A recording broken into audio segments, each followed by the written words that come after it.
Metro marriage মিডিয়ার মাধ্যমে পরিচয়, 7 দিন আগে ধর্মীয় মতে বিয়ে, এরপর কোর্ট ম্যারেজ। বরের দেশের বাড়িতে একজনকে ভাই পরিচয় দিয়ে নিয়ে যান কনে। বিয়ের দ্বিতীয় দিনেই জুস আর ভাতের সঙ্গে কিছু একটা খাওয়ান স্ত্রী। এতে বর অচেতন হয়ে পড়ে থাকেন বেডে, যার দোকান ভর্তি ছিল স্বর্ণালংকার। কিন্তু জ্ঞান ফেরার পর টের পান সব শেষ। হাসপাতালের বেডে ঘোরের মধ্যেই ভুক্তভোগী জানান 1998 সাল থেকে তিল তিল করে দাঁড় করিয়েছিলেন স্বর্ণের দোকান, কিন্তু স্ত্রীর ধোকায় সব শেষ। 98 সাল থেকে মনে করেন তিল তিল করে করে করে এখানে আমার কোনো ডুপ্লিকেট নাই। এখানে আমি মনে করেন যে একটু করে আনুমানিক মনে করেন যে কি বলবো, মনে করেন যে এরকম তো নির্দিষ্ট। তারপরে 100 বড়ি মতন স্বর্ণ আমাকে করছে। আমাকে খাসির মাংস দিয়ে আজকে ভাত খাওয়াইছে, আর হচ্ছে মনে করেন বিভিন্ন ধরনের জুস কিনছে, সেসব জুসের মাধ্যমে মনে করেন যে করছে। কিন্তু আমি কিন্তু ওকে যে ওইটাই টাল হয় নাই। কিন্তু ভাত খাওয়ার পরে মনে করেন যে আমি পাশের ঘরে শুনছি, এটাই হচ্ছে মনে করেন যে আমার ভুল হয়েছে। কিন্তু আমি চাবি তো আমি ওই ঘরে নিয়ে যাই নাই। কামন ব্রো, এসব অনেক কিছু আসবে আর যাবে, এক্সপার্ট কিন্তু থেকেই যাবে।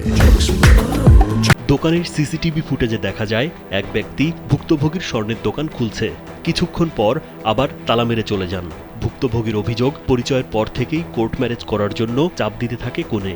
আর যে ব্যক্তিকে ভাই পরিচয় দিয়ে বিয়ের সাক্ষী করা হয়, সে কনের ভাই কিনা তা নিয়েও এখন সন্দেহ তার। বিয়ে করছি আরো 1 সপ্তাহ আগে, কিন্তু তাকে সিঁদুর এবং শাখা পড়াইছে, এবং সে আমাকে চাপ দিচ্ছে কোর্ট ম্যারেজটা করার জন্য।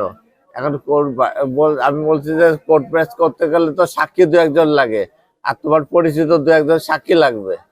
এখন ও আমাকে একটা ভাই পাতায়, ওকে ভাই নাকি ওকে ভাই পাতায় নিয়ে আসছে সেটা আমি বলতে পারবো না।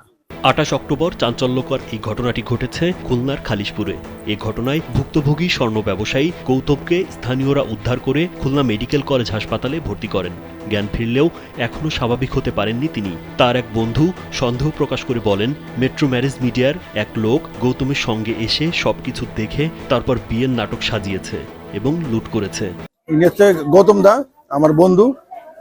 তো ওনাকে ওই অজ্ঞান খাওয়া, মানে কি জিনিসপত্র খাওয়ায় অজ্ঞান করে ওই একটা লোক দোকান লুট করে নিয়ে গেছে।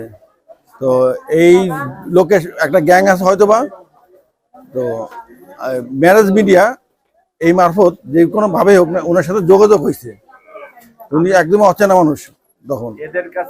এ ঘটনায় এখনো মামলা হয়নি জানিয়ে পুলিশ বলছে, সুস্থ হওয়ার পর ভুক্তভোগী যেভাবে অভিযোগ করবেন সেভাবেই তদন্ত করা হবে।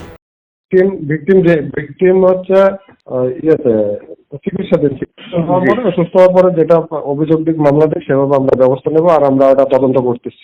দোকানের এতগুলো চাবি ও সিন্দুক খুলে একজন ব্যক্তি সবকিছু নিয়ে গেল, আর কেউ টেরও পেল না। বিষয়টির মধ্যে বড় ধরনের রহস্য রয়েছে বলে মনে করছে স্থানীয়রা। রাজীব বিশ্বাস, কালবেলা।